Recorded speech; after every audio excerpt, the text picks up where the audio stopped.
ఇంకెన్నాళ్ళు రెంటింట్లో ఉంటాం? సొంత ఇంటి కలను నెరవేర్చుకుందాం. Suman TV biggest property expo October 18th, 19th HSCC Novotel Hyderabad. ఇప్పుడే ఫ్రీ ఎంట్రీ కోసం కాల్ చేయండి.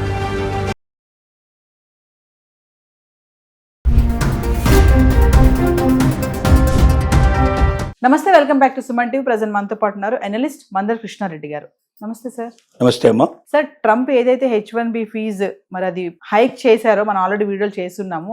మరి ఆ యొక్క ఇంపాక్ట్ హైదరాబాద్లోని IT పరిశ్రమ పైన ఎలాంటి ప్రభావం చూపిస్తుంది అంటారు? అంటే కొత్త ఆశలు ఏమైనా చిగురుస్తాయంటారా అక్కడ ఫీజు పెంపుని చూసుకుంటే? ట్రంప్ మొత్తం విధానాల వల్ల ఒకటి ఎడ్యుకేషన్ మీద ప్రభావం బాగా పడింది, రెండోది H1B వీసాల మీద కూడా బాగా ప్రభావం పడింది. అంటే అమెరికాలో చదువుకోవడానికి వెళ్ళేటువంటి విద్యార్థులు చాలా మంది 50% దాదాపుగా తగ్గిపోయే ప్రమాదం ఏర్పడింది. అంటే గతం లోపల విద్యార్థులు ఎవరైతే ఉన్నారో వాళ్ళు ఏదో ఇక్కడ వెళ్ళడానికి కావాల్సినటువంటి డబ్బులు మాత్రమే లోన్ ద్వారానో ఇంకో రకంగానో అప్పో సప్పో చేసుకుని మధ్యతరగతి జీవులు కూడా వాళ్ళ పిల్లల్ని అమెరికాకు పంపించేవాళ్ళు. అక్కడ వెళ్ళిన తర్వాత ఏదో చిన్న చిన్నగా ఉద్యోగాలు చేసుకుని వాళ్ళ స్టడీ పూర్తి చేసుకుని అక్కడ ఉద్యోగాల్లో జాయిన్ అవుతారన్న ఒక పూర్తి నమ్మకం పంపించేవాళ్ళు. కానీ ఇప్పుడు వెళ్తున్న వాళ్ళు ఎవరున్నారో వాళ్ళు ఎట్టి పరిస్థితుల్లో అక్కడ ఉద్యోగాన్ని ఆశించకుండా ఇంటి దగ్గర నుంచి వచ్చే డబ్బుతోటే మొత్తం చదువంతా పూర్తి చేసుకునే శక్తి సామర్థ్యాలు ఉన్న వాళ్ళు మాత్రమే వెళ్ళడానికి సిద్ధపడుతున్నారు. ఎందుకంటే అక్కడ వెళ్ళి తర్వాత అక్కడ పట్టుబడి సంఖ్యలు వేసి తీసుకొచ్చి ఇండియాలో వదిలిపెట్టడం,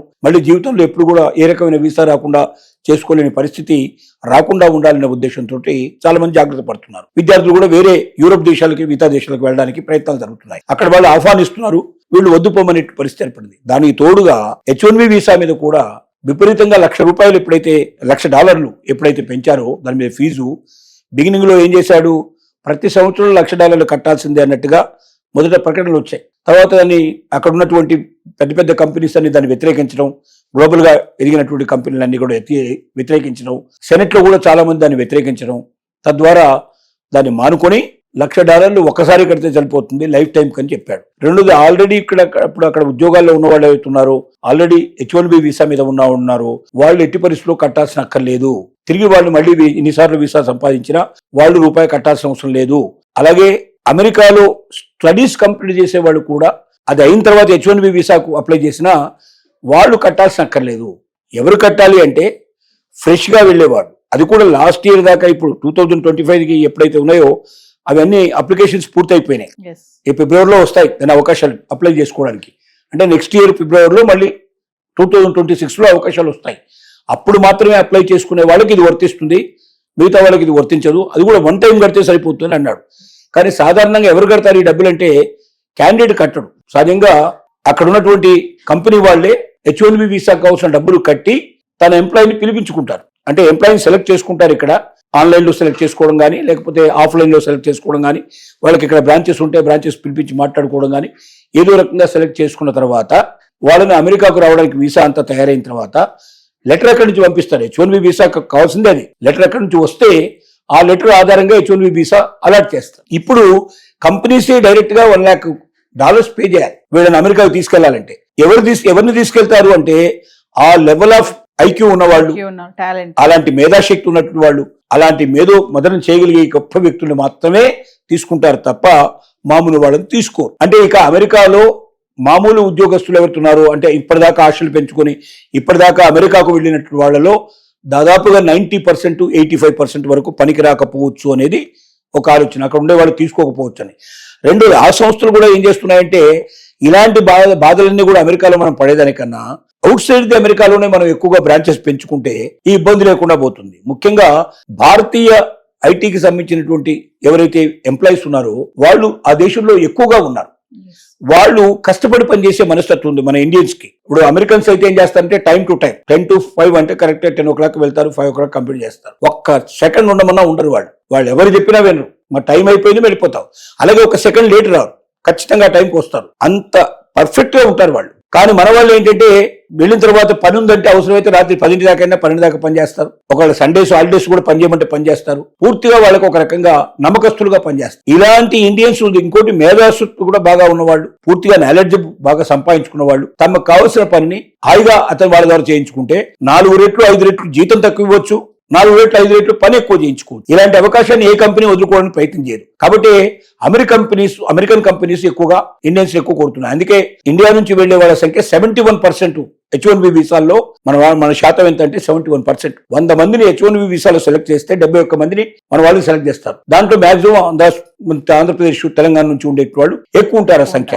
ఇలాంటి పరిస్థితుల్లో ఇప్పటిదాకా అమెరికా మీద ఆశ పెట్టుకున్న వాళ్ళంతా మెల్లమెల్లగా ఆశలు తగ్గించుకుంటారు. దానికి తోడు బయట ఉన్నటువంటి లోపల అంటే అమెరికాలో ఉన్న కంపెనీస్ కూడా హైదరాబాద్ వైపు ఈ మధ్య వైజాగ్ వైపు వాళ్ళ చూపులు చూస్తున్నారు. ఎందుకంటే హైదరాబాదు ఆల్రెడీ ఇప్పటికే ఐటీ హబ్ గా పేరు పొందింది. ఇక్కడ కావాల్సిన అన్ని కంపెనీస్, ఇన్ఫోసిస్ లాంటి కంపెనీస్ ఆల్రెడీ ఇక్కడ ఎస్టాబ్లిష్ అయి ఉన్నాయి. టీసీఎస్ లాంటి కంపెనీస్ ఇక్కడ ఎస్టాబ్లిష్ అయి ఉన్నాయి.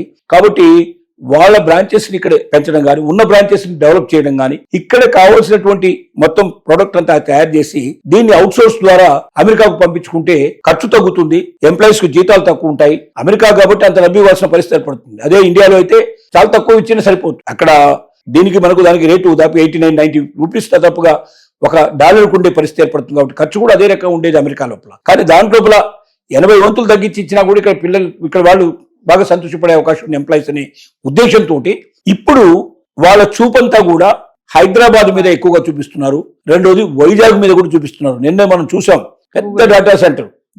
ప్రపంచంలోనే అమెరికా తర్వాత బయటికి గూగుల్ ఇంత ఇన్వెస్ట్మెంట్ ఇంతవరకు ఎప్పుడు చేయలేదు. 133,000 కోట్ల ఇన్వెస్ట్మెంట్ తోటి 5 సంవత్సరాల లోపల ఈ డేటా సెంటర్ పూర్తి చేయకపోతుంది. దీంట్లో 188,000 మందికి ఉద్యోగాలు దొరకబోతున్నాయి. మళ్ళీ ఇండైరెక్ట్ గా దీని మీద ఆధారపడకుండా అంటే దీనికి హెల్ప్ చేసేటువంటి సెంటర్స్ చాలా రావాల్సి వస్తుంది. దాని చుట్టూ కొన్ని వందల పరిశ్రమలు వస్తాయి. అంటే వాటి ద్వారా కూడా చాలా మందికి ఎంప్లాయ్మెంట్ వచ్చే అవకాశం ఉంది. అంటే సుమారుగా 5 లక్షల మందికి ఉద్యోగాలు దొరికే అవకాశాలు ఉంటున్నాయి జనం అనుకుంటున్నారు. అలాగే హైదరాబాద్ లో కూడా పరిశ్రమలు పెరుగుతున్నాయి. అంటే మనం విదేశాల మీద ఆధారపడాల్సిన అవసరం లేకుండా విదేశాల కన్నా ఎక్కువగా ఇండియన్ కరెన్సీలో మనం ఇక్కడ సంపాదించుకునే అవకాశాలు మనకు ఉంటాయి. ఇక్కడ మనం మహారాజులుగా బతికే అవకాశాలు ఉంటాయి. ఏ దేశాన్నో దేవరించుకొని అక్కడికి వెళ్ళి వాడు పెట్టే నిబంధనలన్నీ మాటిమాటికి మారుస్తూ ఉంటే ట్రంప్ లాంటి వాడు వచ్చి అక్కడ ఉన్నటువంటి పరిస్థితిని పూర్తిగా నాశనం చేసే పరిస్థితి ఏర్పడితే వణుకుపోతూ గజగజ వణుకుతూ ఎప్పుడు సంఖ్యలు వేసి తీసుకొచ్చి ఇండియాలో పడేస్తారో తెలియనటువంటి ఓ భయానకమైన పరిస్థితుల్లో బ్రతికేదానికన్నా స్వతంత్రంగా ఇది నా దేశం, నా దేశంలో నేను స్వతంత్రంగా పనిచేసుకోగలను, నాకే భయం లేకుండా నేను పనిచేయగలను, నా దేశ అభివృద్ధి కోసం నేను చేయగలను, నా దేశంలో ఉన్న కంపెనీ అభివృద్ధి కోసం నేను చేయగలను అనుకున్నప్పుడు అదొక కొత్త ఉత్సాహం వస్తుంది, ఒక డెడికేషన్ వస్తుంది. తద్వారా కంపెనీస్ కూడా డెవలప్ అయ్యే అవకాశాలు ఉన్నాయి. దానివల్ల వచ్చేటువంటి ఆదాయాలు కూడా బాగా పెరిగే అవకాశాలు ఉన్నాయి. వ్యక్తులుగా కూడా ఎవరైతే కృషి చేస్తున్నారో వాళ్ళ సొంత ఆదాయాలు కూడా పెరిగే అవకాశాలు ఉన్నాయి. అలాంటి వాటి కోసం ఇప్పుడు ఒక ప్రయత్నం జరుగుతోంది. బహుశా తొందరలోనే అమెరికాకు వెళ్లే వాళ్ళ సంఖ్య గణనీయంగా తగ్గిపోవచ్చు. ఇండియాలో పెట్టుబడులు పెట్టే వాళ్ళ సంఖ్య చాలా పెరగవచ్చు. ఇంకోటి ఎవరైతే అమెరికా నుంచి తిరిగి వస్తున్నారో, ఎవరైతే పెద్ద పెద్ద కంపెనీ నుంచి తీసేయబడుతున్నారో వాళ్ళందరూ ఇప్పటికే కొంత సంపాదించుకొని పెట్టుకున్నారు. వాటి ద్వారా కొత్తగా వాళ్ళు స్టార్టప్ కంపెనీలు ప్రారంభించుకొని వాళ్ళు ఆనందంగా బతకడమే కాకుండా కొంతమందికి ఎంప్లాయ్మెంట్ కూడా వాళ్ళు కల్పించే అవకాశాలు ఉన్నాయి. అంటే రోజు రోజుకి ఎంప్లాయ్మెంట్ మన దేశంలో పెరుగుతుంది. తద్వారా నిరుద్యోగ సమస్య తగ్గుతుంది. ఎక్కువ మందికి ఎంప్లాయ్మెంట్ జనరేట్ అవుతుంది. దానివల్ల పూర్తిగా భారతదేశం సర్వసత్తాక దేశంగా అది అభివృద్ధి అయ్యే అవకాశాలు ఉంటాయి.